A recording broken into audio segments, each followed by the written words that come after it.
ஆண்டவரோட சக்கரமாக இயேசுவின் இனிதான நாமத்தினால் உங்களை வாழ்த்துகிறேன். நம்முடைய ஆவிக்குரிய சிந்தனைக்காக உபாகமம் 32 அதிகாரம் 7 வசனத்தை நான் வாசிக்கிறேன்.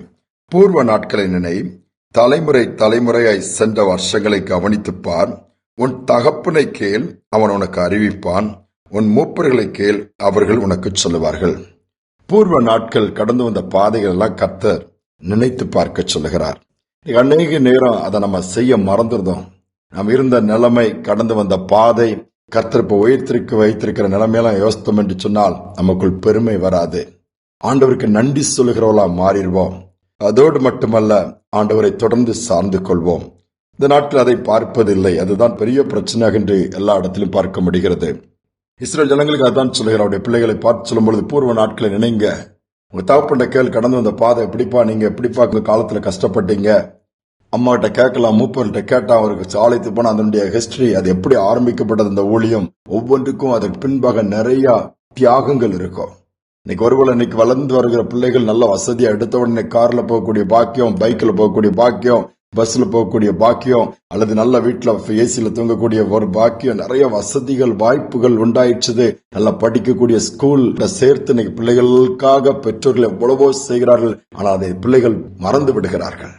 வேதம் சொல்கிறது, பெற்றோர்கள் தங்கள் பிள்ளைகளுக்கு கடந்து வந்த பாதைகளை காண்பிக்க வேண்டும், கற்றுக் கொடுக்க வேண்டும், அதை உட்கார்ந்து பேசி சொல்லிக் கொடுக்க வேண்டும். அதோடு மட்டுமல்ல, பிள்ளைகளும் அதை தெரிந்து கொள்ள வேண்டுமா? ஏன் தெரிந்து கொள்ளும் பொழுதுதான் எளிதாக இந்த ஆசீர்வாதம் வரவில்லை. எவ்வளவோ அதற்கு பின்பாக தியாகங்கள் இருக்கிறது, எவ்வளவோ வருஷங்கள் அதற்காக எடுத்த முயற்சிகள் இருக்கிறது, செய்த தியாகங்கள் இருக்கிறது. அவர்கள் உணர்ந்து கொள்வார்கள்.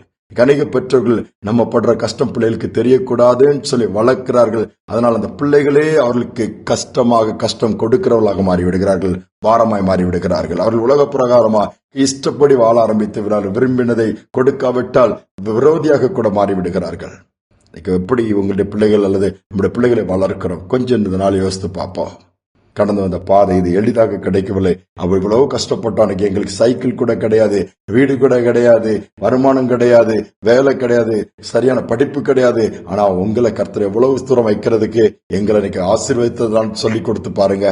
புரிந்து கொள்வார்கள், புரிந்து கொள்ள முடியும். ஒன்றுமில்லாமல் இருந்தது பெற்றோர்களை தான் ஆளாக்கி இன்னைக்கு பிள்ளைகளை வசதியாக வைக்க கர்த்தர் கிருபை பாராட்டி இருக்கிறார். ஒரு வீட்டில் இதே மாதிரிதான் ஒரு பையன் கஷ்டம் பாராம எடுத்ததுக்கெல்லாம் பிடிவாதம் பிடிச்சிருக்கும் போது அந்த தகப்பனுக்கு ரொம்ப கஷ்டமாயிடுச்சு. உட்கார வச்சு கடந்து வந்த பாதைகள் எல்லாம் சொல்லி கொடுக்கிறாரு. அப்ப அந்த டைனிங் டேபிள்ல ஒரு வாழைப்பழம் இருக்குது.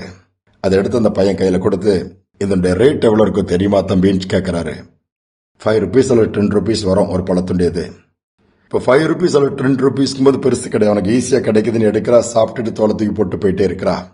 சில இடத்துல பழம் வேண்டாம்னா பாதி திண்டு தூக்கி கூட போட்டு அலட்சியம் பண்ணி போட்டு போற கூட்டத்தை பார்க்க முடியுது. ஆனா அந்த வாழைப்பழம் கையில கிடைக்கிறதுக்கு அதுக்கு பின்னாடி இருக்கிற எஃபோர்ட் உனக்கு தெரியுமா? அதுக்கு போட்ட முயற்சிகள், அதற்கு செய்யப்பட்ட காரியங்கள். ஒரு விவசாயி நிலத்தை உழுது வாழைக்கண்ணை எடுத்து நட்டு அதற்கு தண்ணீர் ஊற்றி உரம் போட்டு வளர்த்து அதுக்கு பூச்சிகள் வந்து அரித்து விடாதபடி மருந்துகளை அடுத்து எல்லாத்தையும் பாதுகாத்து காட்டுல விழுந்துடக்கூடாதுன்னு சொல்லி முட்டு கொடுத்து கயிறுகளை கட்டி அது பக்குவம் வந்த உடனே அதை வெட்டி மார்க்கெட்டு கொண்டு போய் அதற்காக பணம் கிடைக்குமான்னு சொல்லி பார்த்து இது பண்ணி அதை இன்னொருத்தர் வாங்குறாரு, அது இன்னொரு இடம் போகுது, அது இன்னொரு இடம் போகுது, எவ்வளோ இடங்கள்லாம் போய் அதை பழுக்க வைத்து திருப்பி கடைக்கு வந்து இன்னைக்கு நம்ம இடத்துக்கு வந்து நாம் போய் வாங்கி இன்னைக்கு நம்ம வீட்டுக்கு வந்து உன் கையில கிடைச்சிருக்குது. 5 rupeesக்குலாம் கிடைச்சிருச்சு. ஆனா அதுக்கு முன்னாடி இருக்கிற தியாகத்தை, அதுக்கு கொடுக்கப்பட்ட கிரயம், கொடுக்கப்பட்ட நேரம், கொடுக்கப்பட்ட காலங்களை பாரு, எவ்வளவு பெருசு தெரியுமாங்கும்போது அந்த பையன் அப்படி யோசிக்க ஆரம்பித்தானா. வாழ்க்கையில் அநேக நன்மைகள் ஆண்டவர் கையில கொடுக்கிறாரு, உடனே நமக்கு கிடைச்சிறது இல்ல. அதுக்கு பின்பாக நிறைய பெயின்ஃபுல் காரியங்கள் அதுக்குள்ள இருக்குது. அதை உணர்ந்துட்டீன்னா உன் வாழ்க்கையில நீ எதையும் அலட்சியப்படுத்த மாட்டா, அற்பம் பண்ண மாட்டா, வீணாக்க மாட்டா, பயன்படுத்துவான்னு சொல்லும் போது அந்த பையன் புரிஞ்சுக்கிட்டானா. அப்படியே உட்கார்ந்து யோசித்தானா, நான் இனி அப்படி இஷ்டப்படி இது பண்ண மாட்டேன் என்று சொல்லிட்டு இது பண்ணானா.